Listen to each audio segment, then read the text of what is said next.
రాజమహేంద్రి వారసత్వ సంపద పరిరక్షణ సమితి ఆధ్వర్యంలో రాళ్లబండి సుబ్బారావు మ్యూజియం వద్ద రాళ్లబండి వర్ధంతి ఘనంగా నిర్వహించారు. వచ్చే ఏడాది జరిగే గోదావరి పుష్కరాల నాటికి మ్యూజియం పనులను పూర్తి చేసేలా చర్యలు తీసుకోవాలని టీకే విశ్వేశ్వరరెడ్డి డిమాండ్ చేశారు.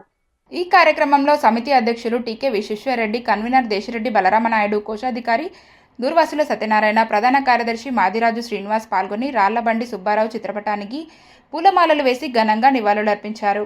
టీకే మాట్లాడుతూ, రాళ్లబండి సుబ్బారావు పెద్దాపురంలో జన్మించి రాజమండ్రిలో స్థిర నివాసం ఏర్పాటు చేసుకుని అనేక పురాతన వస్తువులను, నాణేలను సేకరించి మ్యూజియం ఏర్పాటు చేశారని, అనేక గ్రంథాలు రచించి ఒక లైబ్రరీని కూడా ఏర్పాటు చేసినట్టు తెలిపారు. 2023లో మ్యూజియం ఆధునికీకరణకు రాష్ట్ర ప్రభుత్వం 6 కోట్ల రూపాయలు, కేంద్ర ప్రభుత్వం 4 కోట్ల రూపాయలు కేటాయింపులకు నిర్ణయించారని, కేంద్ర ప్రభుత్వం వారు 2 కోట్లు ఇచ్చినా రాష్ట్ర ప్రభుత్వం 1 రూపాయి కూడా ఇవ్వలేదన్నారు. ప్రభుత్వం వారు తక్షణం స్పందించి ఆ బిల్డింగ్ పూర్తి చేసి రాళ్లబండి సుబ్బారావు మ్యూజియంని యథాస్థితికి తీసుకొచ్చి విద్యార్థులు, ప్రజల సందర్శనకు సిద్ధం చేయాలని కోరారు.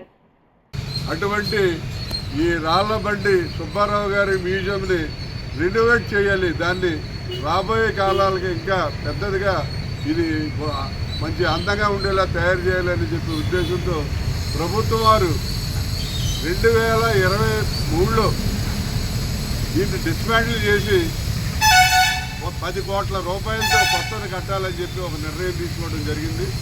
దానికి కేంద్ర ప్రభుత్వం వారు 4 కోట్లు, రాష్ట్ర ప్రభుత్వం వారు 6 కోట్లు ఇచ్చి దీన్ని రెనోవేట్ చేసి దీన్ని బాగా తయారు చేయాలని చెప్పి ఈ రాళ్లబండి సుబ్బారావు గారి మ్యూజియంని ఇక్కడ నుంచి తవ్వేసి డిస్మాంటిల్ చేశారు. మరి ఇక్కడ ఉన్నటువంటి పురాతన వస్తు సంపద అంతా పట్టుకెళ్ళి బొమ్మూరులో పెట్టారు. బొమ్మూరులో పెట్టారు, గోదావరిలో పెట్టారు, ఎవరికి తెలియదు. వాళ్ళు చెప్తున్నారు బొమ్మూరులో పెట్టామని వాళ్ళు అంటారు.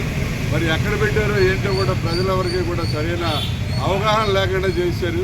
అయ్యా, రాబోయేవి పుష్కరాలు ఇంకెన్ని రోజులు ఉన్నాయి మీకు? ఆల్రెడీ 11 months 10 months ఉంది. 10 monthsలో పుష్కరాలు వచ్చేస్తున్నాయి.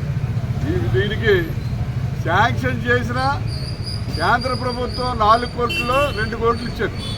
ఇంకో 2 కోట్లు కేంద్ర ప్రభుత్వం ఇవ్వలేదు. రాష్ట్ర ప్రభుత్వం 6 కోట్లు శాంక్షన్ అన్నారు.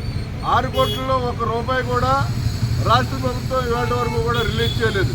అసలు ఏంటి దీన్ని? ఒక స్లాబ్ వేశారు, వదిలేశారు, పడగొట్టేశారు. ఒక స్లాబ్ వేశారు, వదిలేశారు. అసలు పుష్కరాల లాంటి దీన్ని ఏ రకంగా మీరు పూర్తి చేయాలనుకుంటారో అర్థం కాని పరిస్థితి.